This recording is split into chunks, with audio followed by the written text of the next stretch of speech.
नमस्कार, आप देख रहे हैं नया भारत दर्पण समाचार और मैं हूं आपके साथ ज्योतिका। आइए रुक करते हैं खबर की ओर। मणिपुर में विगत लगभग 1 साल से राष्ट्रपति शासन लागू है। चुघ को पर्यवेक्षक नियुक्त किए जाने से राज्य में सियासी हलचल तेज होने के आसार हैं। सरकार गठन की कोशिशों के बीच भाजपा के सामने नेतृत्व और समुदाय संतुलन बड़ी चुनौती है। मणिपुर में एक बार फिर राजनीतिक गतिविधियां निर्णायक मोड़ पर पहुंचती दिख रही हैं। मणिपुर में एक बार फिर राजनीतिक गतिविधियां निर्णायक मोड़ पर पहुंचती दिख रही हैं।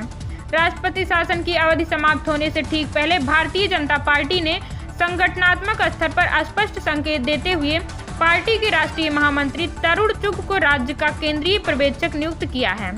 इसके साथ ही राष्ट्रीय जनतांत्रिक गठबंधन के विधायकों को दिल्ली बुलाकर सरकार गठन की संभावनाओं पर गहन मंथन शुरू कर दिया है। सियासी गलियारों में इस बात का संकेत माना जा रहा है कि भाजपा राज्य में लोकप्रिय सरकार के गठन की दिशा में अब अंतिम चरण में प्रवेश कर चुकी है। भाजपा संसदीय बोर्ड द्वारा सोमवार को तरुण चुघ की नियुक्ति को औपचारिक प्रक्रिया से कहीं आगे की राजनीतिक पहल माना जा रहा है। आमतौर पर केंद्रीय पर्यवेक्षक की तैनाती तभी की जाती है जब विधायक दल के नेता के चुनाव और सरकार बनाने की जमीन तैयार हो चुकी हो। पार्टी सूत्रों के अनुसार केंद्रीय नेतृत्व यह परखना चाहता है कि मौजूदा सामाजिक और राजनीतिक हालात में सरकार बनाना कितना व्यवहारिक और टिकाऊ होगा। इसी क्रम में मणिपुर से एनडीए के करीब 20 विधायक रविवार रात दिल्ली पहुंचे, जबकि अन्य विधायक सोमवार को राजधानी पहुंचे।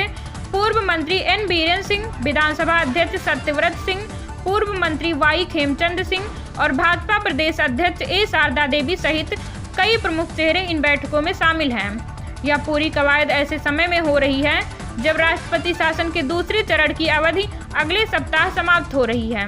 मणिपुर में 13 फरवरी 2025 को पहली बार 6 महीने के लिए राष्ट्रपति शासन लगाया गया था, जिसे अगस्त 2025 में बढ़ाया गया। यदि अब भी सरकार का गठन नहीं हो पाता है तो केंद्र सरकार को संसद के बजट सत्र के दौरान राष्ट्रपति शासन बढ़ाने के लिए दोनों सदनों में वैधानिक प्रस्ताव लाना पड़ेगा। राजनीतिक विशेषज्ञों के अनुसार भाजपा इस बार केवल संख्या बल के आधार पर नहीं बल्कि सामाजिक स्वीकार्यता और दीर्घकालिक स्थिरता को ध्यान में रखकर फैसला लेना चाहती है। पार्टी के पास विधानसभा में 37 विधायक हैं जो बहुमत के आंकड़े के करीब हैं, लेकिन असली चुनौती समुदायों के बीच संतुलन साधने की है। विशेषज्ञों का मानना है कि लंबे समय तक राष्ट्रपति शासन बनाए रखना न तो राजनीतिक रूप से लाभकारी है और न ही प्रशासनिक रूप से आदर्श।